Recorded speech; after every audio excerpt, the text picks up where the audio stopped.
కార్తీక పురాణం 6వ రోజు 6వ అధ్యాయం. దీపారాధన విధి మహత్యం. దీపారాధన విధి మహత్యం.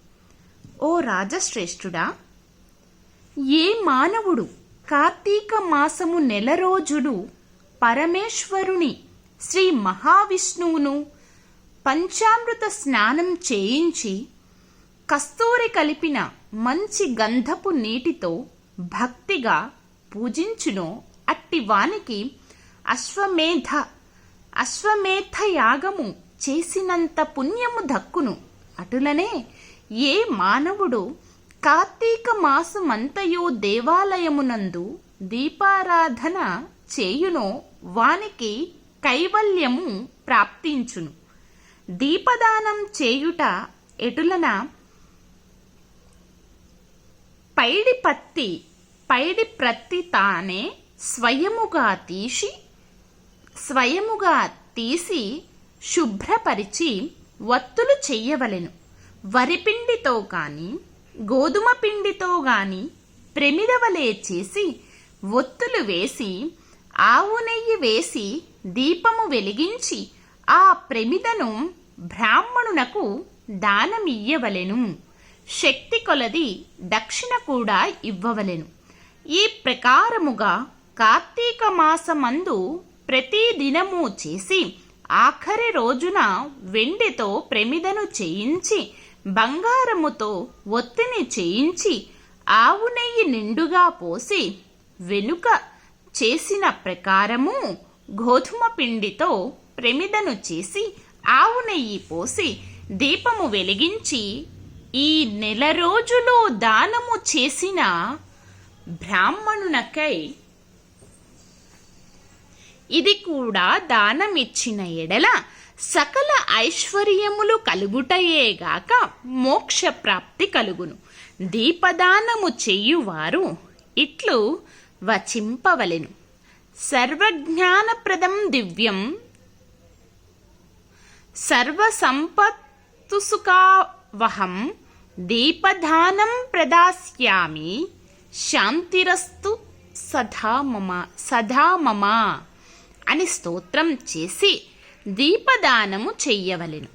దీని అర్థమేమనగా అన్ని విధముల జ్ఞానము కలుగజేయునదియు సకల సంపదలనిచ్చునదియునగు ఈ దీపదానము చేయుచున్నాను, నాకు శాంతి కలుగుగాక అని అర్థము.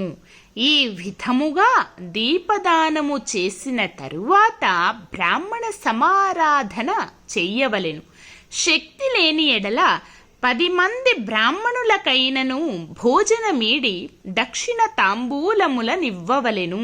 ఈ విధముగా పురుషులు గాని స్త్రీలు గాని ఏ ఒక్కరూ చేసినను సిరి సంపదలు, విద్యాభివృద్ధి, ఆయుర్వృద్ధి కలిగి సుఖింతురు.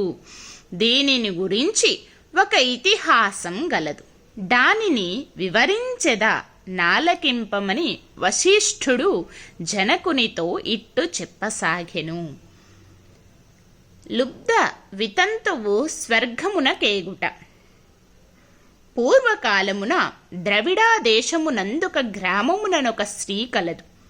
ఆమెకు పెండ్లి అయిన కొలది కాలమునకే భర్త చనిపోయెను. సంతానము గాని ఆఖరికి బంధువులు కాని లేరు. అందుచే ఆమె ఇతరుల ఇళ్లలో దాసీ పని చేయుచు అక్కడనే భుజించుచు ఒకవేళ వారి సంతోషము కొలది ఏమైనా వస్తువులిచ్చిన ఎడల ఆ వస్తువులను ఇతరులకు హెచ్చు ధరకు అమ్ముకొనుచు ఆ విధముగా తన వద్ద పోగైన సొమ్మును వడ్డీలకు ఇచ్చి మరింత డబ్బును కూడబెట్టుకొనుచు దొంగలు దొంగిలించిన తీసుకువచ్చిన వస్తువులను తక్కువ ధరకు కొని ఇతరులకు ఎక్కువ ధరకు అమ్ముకొనుచు సొమ్ము కూడబెట్టుకొనుచుండెను.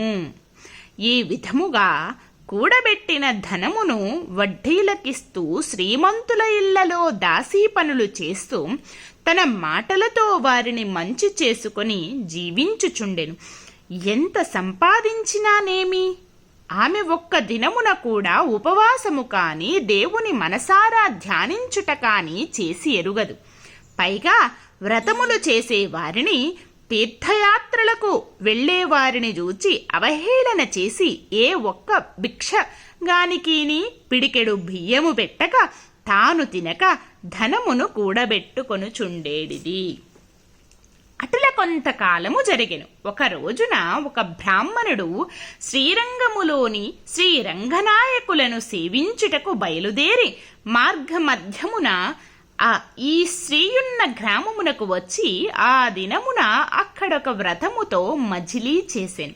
అతడా గ్రామములోని మంచి చెడ్డలను తెలుసుకొని ఆ పిసినారి స్త్రీ సంగతి కూడా తెలుసుకొని ఆమె కడకు వెళ్ళి, అమ్మా, నా హితవచనము లాలకింపుము. నీకు కోపము వచ్చినా సరే నేను చెప్పుచున్న మాటలను ఆలకింపుము. మన శరీరములు శాశ్వతము కావు, నీటి బుడగల వంటివి. ఏ క్షణములో మృత్యువు మనలను తీసుకొని పోవునో ఎవరూ చెప్పలేరు.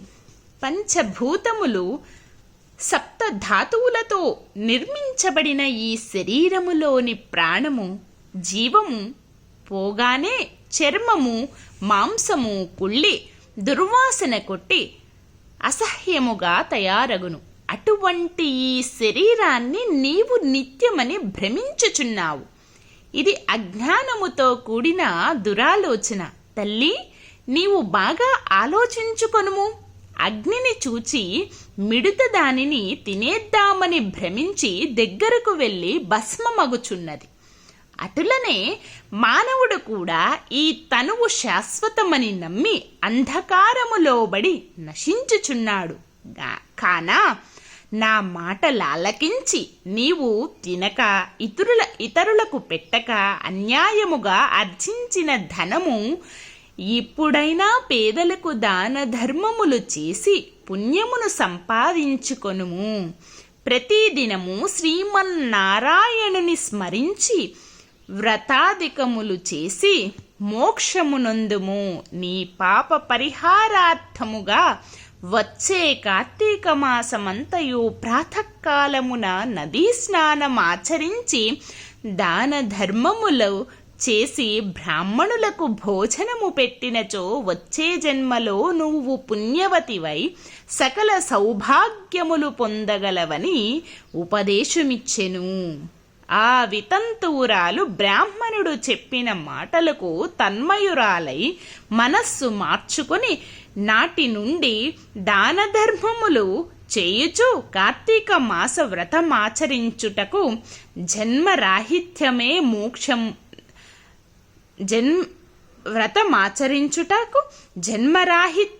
మోక్షమునందును. జన్మరాహిత్యమై మోక్షమునందెను. కావున కార్తీక మాస వ్రతములో అంత మహత్యమున్నది. షష్ఠాధ్యాయము 6వ రోజు పారాయణం సమాప్తం. ఓం నమః శివాయ. హరిహరాభ్యోం నమః.